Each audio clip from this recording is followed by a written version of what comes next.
So I picked up these Crawford and black gouache paints in the works, and it was an impulse buy, and I really didn't have very high expectations. But there was a good range of 12 colours in 12mm tubes for just £5, so I thought I'd give them a try anyway. So I'm not here for clickbait, so I'll tell you straight away, I found them pretty nasty, and here's why. Firstly, and least significantly, the cardboard packaging was impossible to open without ripping, and I don't even know what I did wrong here, but they didn't come out without a fight. Once I had released these little tubes, I went straight in and did a swatching sheet, because I always find these are a really good idea. So even though these colours are pretty standard colours like ultramarine and burnt umber, I still really think that this is a very worthwhile practice when you get any new art equipment. So you just have to open them up and pierce the foil with the lid, and in you go. I never know why I try swatching white, but yeah, let's move on. So as I was swatching these colours, I noticed fairly quickly that the consistency between the tubes wasn't the same.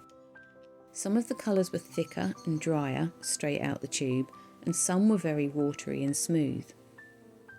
So my previous experiences with Winsor & Newton gouache, which I usually use, you have to mix them with water to get a really creamy consistency.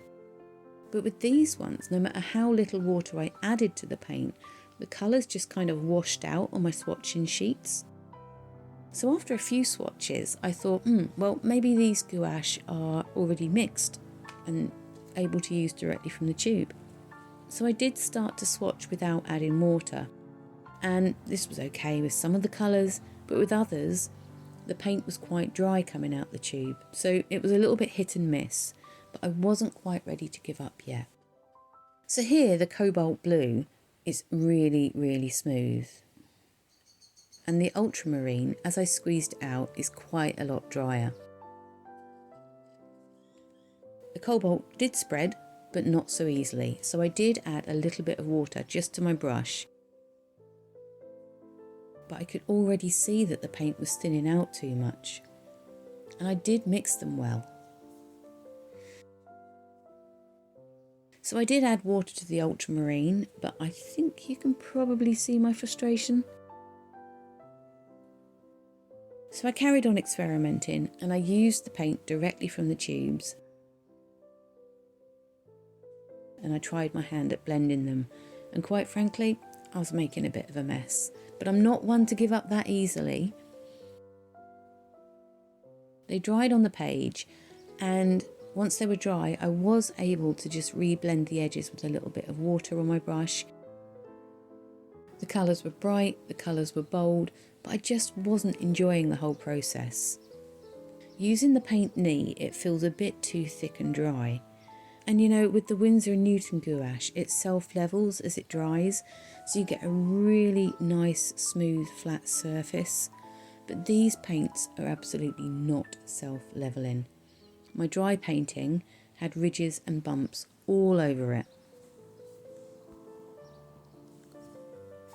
Still not one to give up, I decided to try with some block colour over a large area. And as you can see here, neat, the purple gave a really horrible coverage. So I mixed up the purple with some white and a tiny amount of water just by dipping in my brush into my water pot, and I did get a slightly better coverage with the mixed paint. Do excuse my messy painting, but can you see all of those ridges? Let me just compare this to the Winsor & Newton gouache for a second. It's smooth, it's creamy, it's level, it's just crisp, clear colour.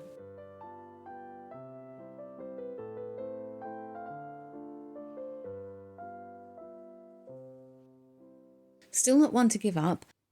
This time I tried adding drops of water with a pipette.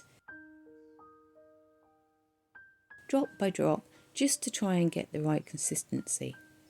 Really trying to mix it in well so that there was, no watery sections. I should tell you that when I tried this with the red paint, it did not want to mix with the water at all. It was just really lumpy, and no matter how long I mixed it for, I had so many grainy blobs of pigment.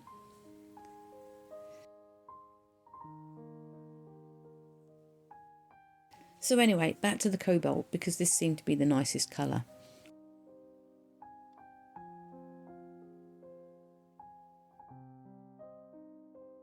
When I finally got there with a nice consistency,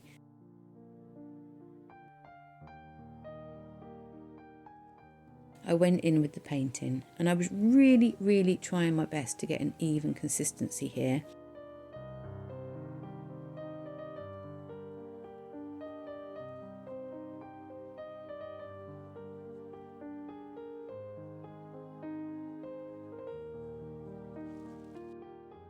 But once it was dry, well, I think you can probably see just how patchy it is. So in conclusion, I don't particularly feel hard done by. They were only £5 and they were definitely worth a try. Unfortunately, I don't think that they're going to stay on my desk for very long.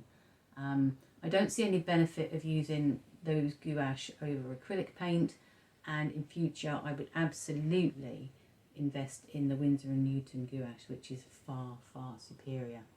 I would, however, be very interested to know if any of you have used any of the other Crawford and Black art equipment and what you thought of their range, because this hasn't set me up well for trying out any of the other art supplies that they have in the works.